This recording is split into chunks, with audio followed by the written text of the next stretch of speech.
Jadi di sini gue mau rakit PC gaming yang katanya mahal. Jadi ini dia. Welcome to PC Gaming 55 juta featuring AMD Ryzen Edition.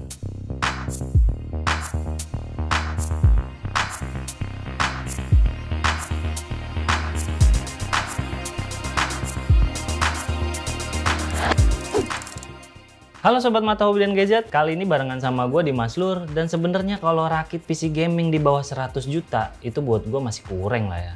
Tapi karena ada AMD Ryzen di sini, ya oke lah. Weh bang, kok AMD Ryzen kali?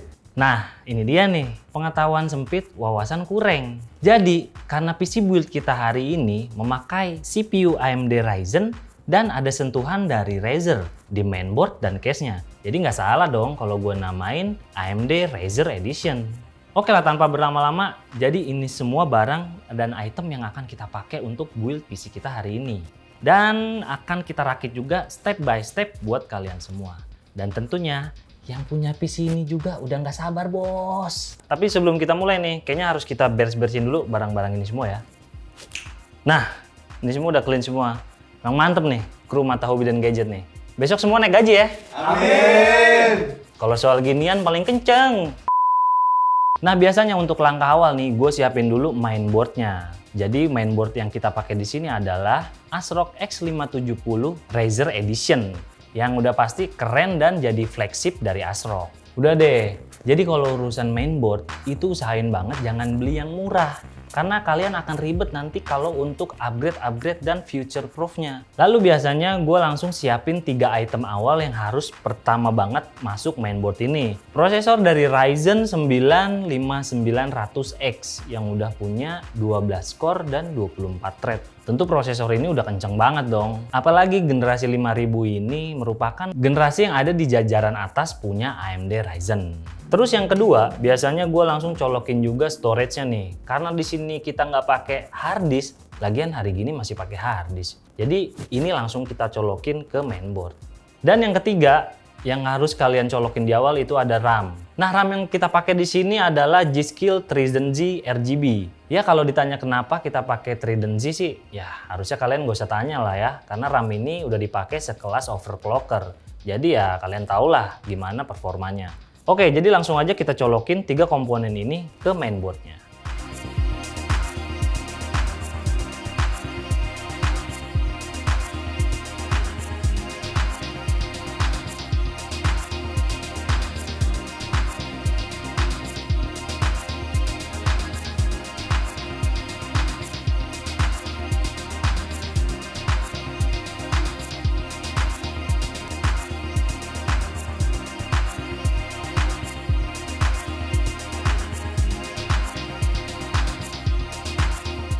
Nah, di sini kalian udah bisa lihat nih, ini udah terpasang 3 item tadi yang udah kita sebutin. Pastiin semua udah terpasang dengan baik dan benar. Jadi nggak ada yang kendor-kendor atau nggak ada yang belum terpasang sempurna. Nah, kalau udah sampai sini, biasanya gue udah mulai siapin juga nih PSU dan kabel-kabel yang akan nantinya nempel ke mainboard dan casingnya. Jadi PSU yang kita pakai di sini adalah dari Asus ROG Strix 850W White Edition. Nah, ini juga komponen yang penting nih. Jadi kalian jangan biasain beli-beli PSU murah yang nantinya baru dipasang sebentar udah konslet. Jadi kalian mau untung malah buntung. Selanjutnya kalau PSU tadi udah kita siapin, selanjutnya sih biasanya gue siapin juga coolingnya atau si pendingin prosesornya. Di sini kita pakai all-in-one water cooling dari Aerocool Mirage 360 White Edition. Agak lebih mahal memang dari yang warna hitam. Tapi it's okay lah, nggak jadi masalah sob. Nah, saran gue pribadi kalau udah pakai casing full tempered, kalau bisa pakai all-in-one water cooling lah. Jangan pakai air cooling, berisik. Terus jadi aneh looknya. Kalau kalian seneng PC setup yang keren, minimalis, dan estetik. Nah, kalau udah sampai sini, biasanya gue udah mulai nih nyentuh-nyentuh casingnya. Jadi untuk casingnya kita pakai dari Lianli Dynamic O11 Ryzen Edition. Bongkar total biar pemasangannya lebih mudah dan atur juga kabel-kabel bawaan casing biar gampang kalian untuk manage dan pasang ke mainboardnya nanti. Terus jangan lupa pasang bracket baut di casingnya yang untuk dipasang ke mainboard nanti. Nah, kalau casingnya udah siap, jadi komponen mainboard PSU dan water coolingnya bisa udah kita masukin ke dalam casingnya.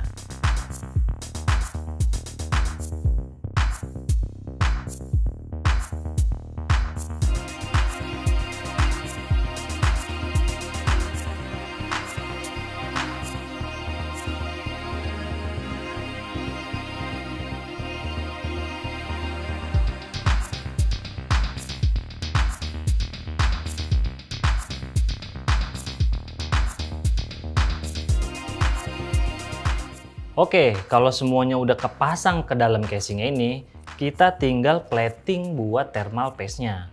Tapi thermal paste yang di sini gua nggak pakai thermal paste bawaan, karena thermal paste bawaan.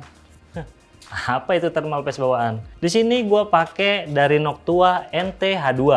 Ya, menurut gua worth it lah. Dengan PC kayak gini pakai thermal yang bagus.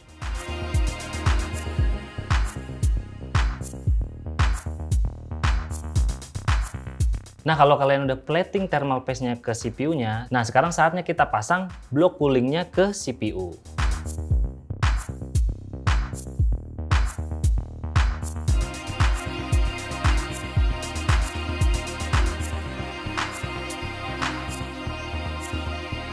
Nah, yang terakhir, ini dia primadonanya. Kita masukin VGA card ke mainboard ini. Di sini kita pakai RX 6800 XT dari Sapphire. Seri 6000 tentunya, jajaran kelas atas dari VGA AMD. Yang performanya sih nggak usah diragukan lagi lah, 25 juta nih bos. Nah, kalau PC kayak gini masih dikasih GTX atau RX seri bawah sih, kadang-kadang tangan gue suka gatel-gatel bos. Akhirnya sampai di sini selesai juga nih rakit PC gaming 55 juta AMD Ryzen ini. Nah, kita rapin semua dan pastikan hal yang pertama adalah kalian bisa masuk BIOS.